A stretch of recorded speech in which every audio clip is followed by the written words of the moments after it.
So does everybody have a Qualtrics account? Has anyone looked at Qualtrics or used Qualtrics? I've used I have an it. account. Okay. I filled in surveys when I received them. Okay.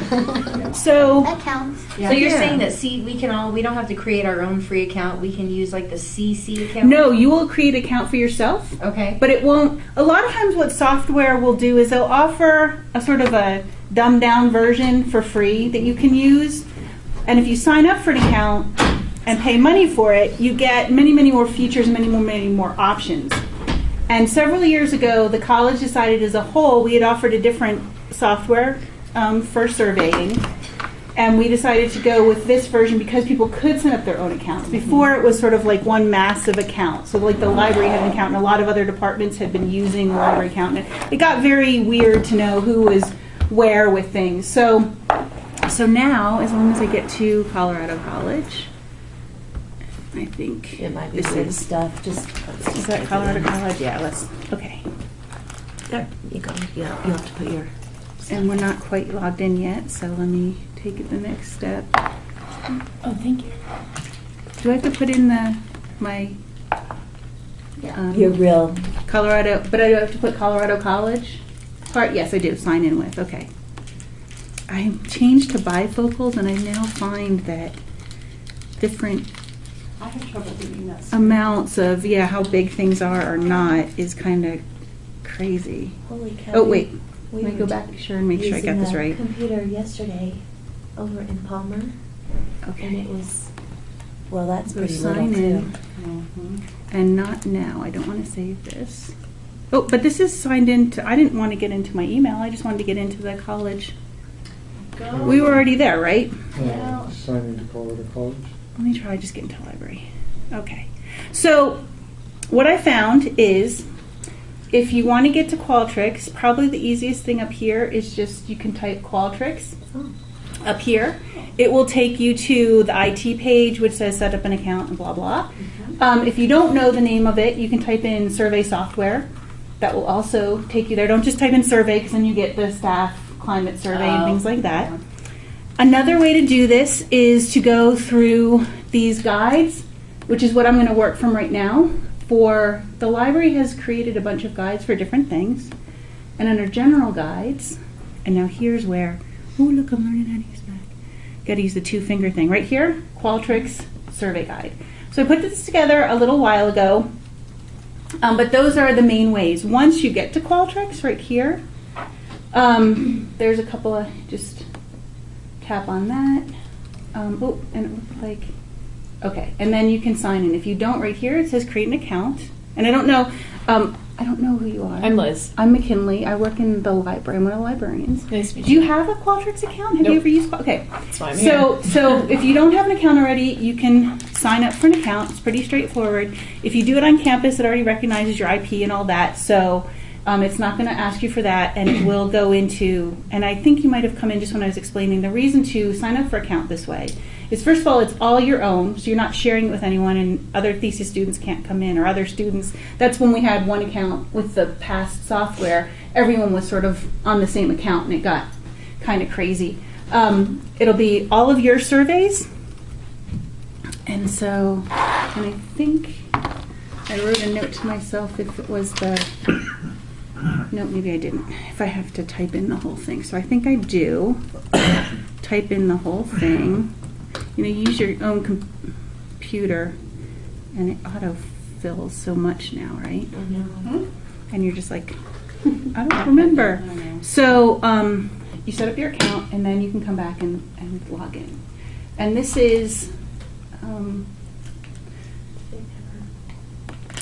now at least. And this is other software that the college buys. Oftentimes, if you come through and set it up on campus, then you can use it anywhere. So now you could go anywhere. You could go home. You could go on your conference or your block away or whatever and use this. This will still be accessible to you. And then it's pretty straightforward in terms of everything shows up right in front of you. It's very graphic driven. I think the hardest part is knowing what your questions are and what questions you want to ask. And that's what that guide sort of talks about. It talks about creating, it talks about disseminating, analyzing your results then, and then there's some tips. The thing to know about Qualtrics is there's a lot of help available, and you can find it through this way. You can also find it through that guide. It's actually one of the best examples I've ever seen of Twitter, because people will put in their question if they're having a difficulty with formulating something in it, and they get really quick response. They have a Facebook page. So those are really two very handy ways from the whole community, but they have online tutorials for each of these different segments to take you step by step of where you might be in the process of creating your survey.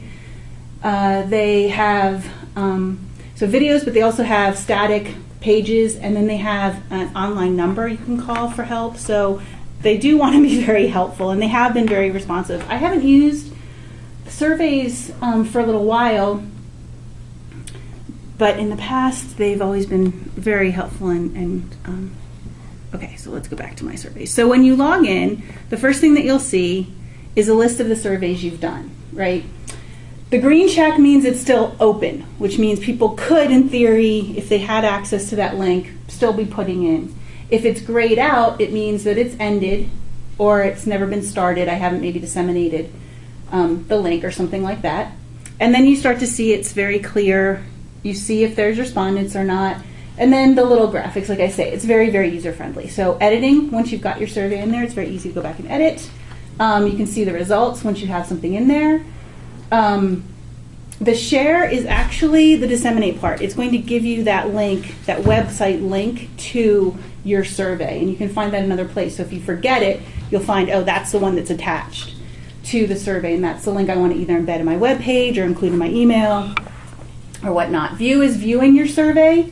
Collaborate is if you want to work with more than one person, you can share your survey and work on it together. So it's very nice that way. Copy is, so, and we'll talk about that in a second, the ways. So the collaborate, does it have to be another person at CC, or can you do it doesn't have to be at CC. I think that you put in their email address. They may have to have an account. I would have to double check on that. It's, Okay. Like I said, it's been a little while, and I've Can I ask actually a never question about that collaborated. too? Sure. So if someone's created a survey like a year ago, Uh-huh. and then I create my own account, So right here. then I can have her go in and add my name to her survey. Right. So I clicked on collaborate. So that's how we could share that. Yes. And then I can manipulate it before I send it out. Right. You can manipulate it. Once you're If she puts sharing. me as a collaborator, can I change any portion of the survey? I would assume that you have, it's unless they say that there's editors or different, Okay. you know, I think there are levels. different permission levels. You think there's different Okay. permission Yeah. levels, so that makes sense because that's pretty typical of most of the sharing software. So you could make her a full editor or someone who just, is there. Or if someone participating, started a survey and they wanted to give it to someone else, Could you just make a copy of it? could you Mhm. like give the survey to someone else, send it to them? It's theirs from I would think here so. on out. No. Yeah, Okay. yeah. If you probably shared it with them. Okay. If you share it with them and then delete it out of your account, it's So gonna that's end how up in she could theirs. get it over. Yeah. Okay, yeah. Copy is to make a copy, like we're saying, so you don't have to reduplicate your effort. So you'll see right down here, I've got accounting for a couple of different blocks that I did. So, but I didn't want to compile all of those results together, right? I wanted to keep them discrete, so I just copied and basically used the same. Translates into foreign languages and then delete, obviously, to take them away. So that's all the surveys that I've done. But as you'll notice up here, there's this nice little create a survey, and a lot of this. Let's get in here. Will walk you through. It walks you through step by step. So it will offer you, and I think I hit create. There we go. It'll offer you a quick survey builder, a create, a copy, and then the survey library, which is my library, which I don't have anything in. So maybe you can also put things in a survey library when I you was just share. thinking, the create from copy, I mean, Emily can just copy the one she Mhm. created and then leave the original one alone, And then we can make the we can changes the we want to make. 2016 one, yeah. Okay. And I actually did. Oop, Like you did Come for back, your come block. back. I hate that. Accounting block. Well, and it looks like in the survey library, there are three options. There's your own library, there's a global library, and then there's an organization library. So theoretically, there could be, we can just hit my survey. and go we back could to build that. up a library of surveys we've used at CC. Yeah. Or you could use Um, it interdepartmentally. And I started a Tech Tuesday tester. So what it did was just, it asked me to name my survey. I said create a new survey. Asked me to, and here it comes. So So what you can start to see now is that and when you start up, it would be blank. You would have a Q1 and nothing in there, right? So I started populating a couple of questions. Here is add a question before, add a question after, or remove your question. And then here, if you start to type things in and want to change the order of them, that's where you do that. All you have to do is click on a field, and it allows you to start typing and changing things, right? So you can edit as you go along that way too. And then you'll see once you start to ask a question, it'll pop up all this toolbar on the right side as well. So here is the different types of questions that are available to us. And when you scroll over them, it'll show you what they look like.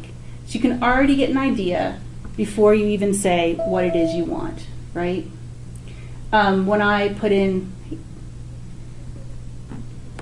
this question, I needed to add something here, right? So I came over here. There's like the thing to get used to is that there's little boxes everywhere. So to add the number of responses that I could have, I came over here and added choice group, right? So I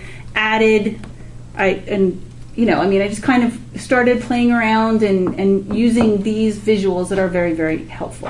What I did want to show you here is, for example, it doesn't make sense if someone has never come to a Text Tuesday to make them ask the second question of how helpful it was, right? Yeah. So I added in the skip logic, and so what skip logic does is takes me to the next question then that I want someone who answered 0 to ask. So there's a lot of super functionality, and that's the thing about using this version versus the non-paid. It doesn't give you quite as many options. I think it doesn't give you all the different question types and things like that. And as you can see, and these are over here too, the skip question logic and things like that. So you can just go along. I've got 3 questions in. I just add a question here. If I added a question here, what it should do for my skip logic is, if you notice, it says the question, will you come? So even if I add in another question, it should still jump me to the right place, right? So let's try that out, because I didn't try that out. So we come here and we say we want to add one before. And let's see, what kind of question do we want to ask? We will ask a question. So I've asked, how helpful were they to you? Okay, what was the topic? Right? Now we don't want it radio, we don't want it multiple choice. So we want to switch this question to, and that would be a text entry. Now, the thing I will say about text entries is that they're great, but you have to remember then that when you go to analyze, the computer can't do anything with that. If it's these other choices, it can give you charts and graphs back, like about on a scale of 1 to 10 or whatever, how helpful is it. Then all your responses, and if you get 3 responses, maybe it's not so bad to look through text, but if you get 300, then, so I would just caution people about putting in too many of the text fields. Sometimes it can be helpful to put in like an other or not applicable, so that if someone really doesn't like your multiple choices, then they do have something to answer and they're not forced into an answer. And you can also do that. You can make certain questions forced to answer versus not. So if someone doesn't answer the question, they can't move forward in the survey, versus if I haven't done that with any of my questions. If they skip a question, they can still continue on with the survey. So there's things like that.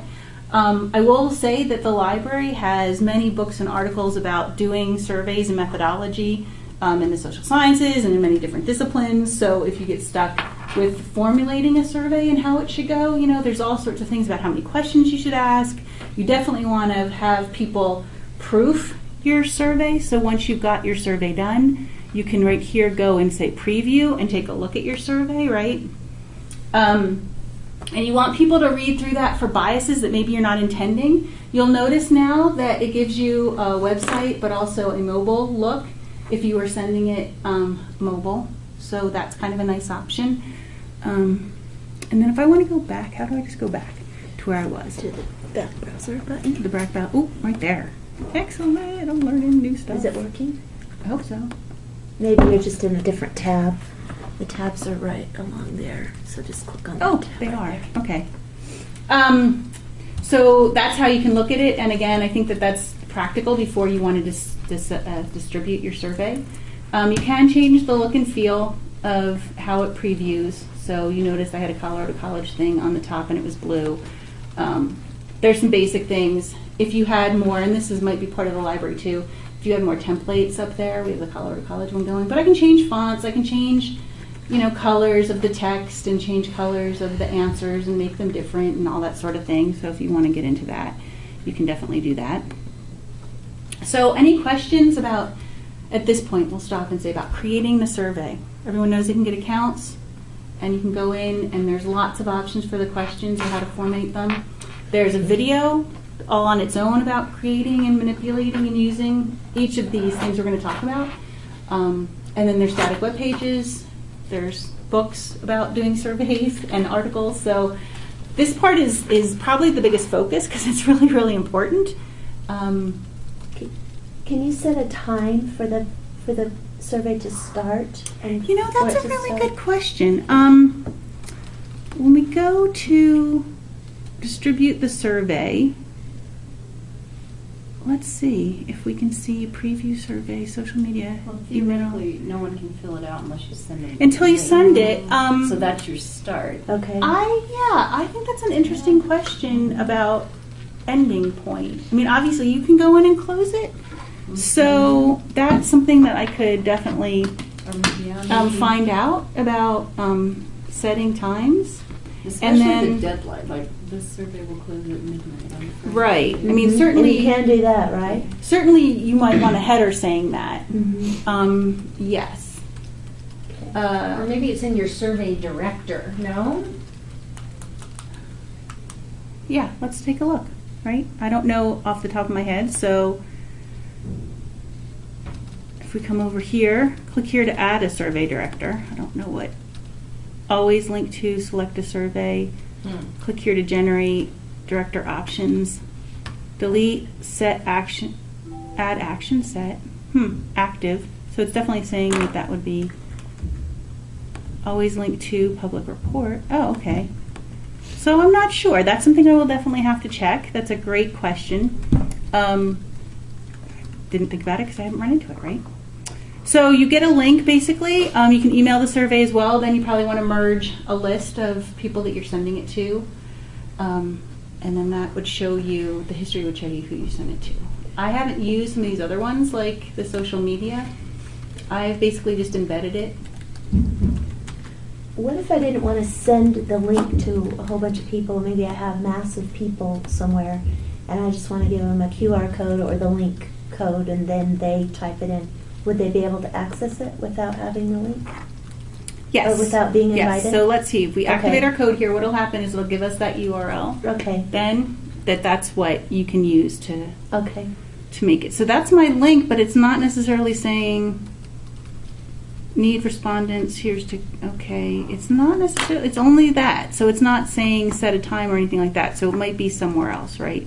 And here's a closed survey. Here's it activated on. So I don't know. That's a very good question. Sorry. Yeah. Can you embed pictures or? Yes, or in your video? actual survey. Yeah. Mm-hmm. Or say you have a YouTube video you want them Yep. to watch and then answer questions. You can do that. Yep. Right here, if we come down here and we create a new question, one of the options over here is you can embed pictures. Right here, where are you? Graphic, right up here is it. You can add a graphic in. And So, and then ask people to respond to the graphic. do you know if, let's say, you want somebody to see a different value? So one person saw $10, one Yes. saw 15. Yes. That you can Yes, randomize. Yes, you can add that in. It's one of these, not the question, but down further when you have these logics, it is like the display logics and things like that. So Okay. you can actually do that kind of stuff. Okay. So, and here's the forced response and that sort of stuff that we were talking about. So yeah, that's definitely a nice benefit of using this guy. So that was just, so when we view the results, of course, we're only going to see what we get back. So did I not get into my, where's my survey? I think actually the way I did it the easiest was from my surveys. I probably just clicked on over here, the view. So because I made sure we had some responses in one of them, right? It'll take you, oh, I'm sorry. Now I'm getting confused. That takes us to view the survey. I wanted the results. Little Back graphic. up to your tab. It's the next one over. The gray, that one's the one you're on. There you go. Nope, go one more. Just close that one out. Okay, so the results here. So we'll look at one with results. It's usually, and then you have an initial report. You can create your own reports and ask it to do some basic math sort of things, cross tabulations, whatnot, if you're that advanced. But you'll start to see here, then you can add graphs and add tables if they make sense, right? I mean, a graph doesn't make sense for a text option, but here's my graph for that first, based on this table here. So you can kind of compile these and put these together and customize a report that you want. And I'm pretty sure these are also customizable. So yeah, see, we've got some now. We've got some other ways that we could look at this in terms of how it displays, which makes no sense, but you can get a sense there for how these different things will look. So there's actually some nice editing software embedded in some of these as well. I don't know how late we're getting, but does anyone have other sorts of questions? I'll definitely have to follow back up on the timeline. This page was the one that does describe a couple from the library, a couple of the things that we were just talking about. And here's all the help stuff going on here, glossaries, and here's the different type if you're stuck with the distributing. So I don't know if that's their web page, but it looks, oh, that's their live seminars. So I'm sure there's also a way to search here. So we could do start times or stop times or something like that. I guess you got to figure out what you're looking for and seeing if they didn't like that. Can you print reports on your survey? Oh, here's timing. Yes, and that was what we were sort of looking at there at the end.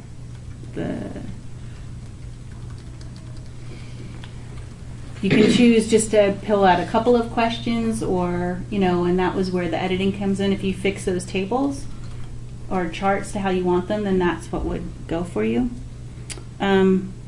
Oh, here's timing for how long they can watch a video. So that's a timing question. So that's interesting. And showing timers. So that's a little, so I might need to It's kind of cool. actually throw in a different help. Start and stop survey time. If we peck around a little bit, maybe we can. Oh, Yeah, Yeah. that first one. yeah, so you definitely can do that. Good. So, yeah, so their help is really pretty good and pretty fleshed out. But that's about all I was really going to say about Qualtrics. Part of it is, the more if you guys start doing surveys, the more you do them, the better you get at them. That is Is for it sure. pretty much the same thing as like SurveyMonkey? Is that? We had SurveyMonkey. This actually does have some more functionality to it. Okay. But the reason that we changed was we could only have like one account for the library. We couldn't have individual accounts.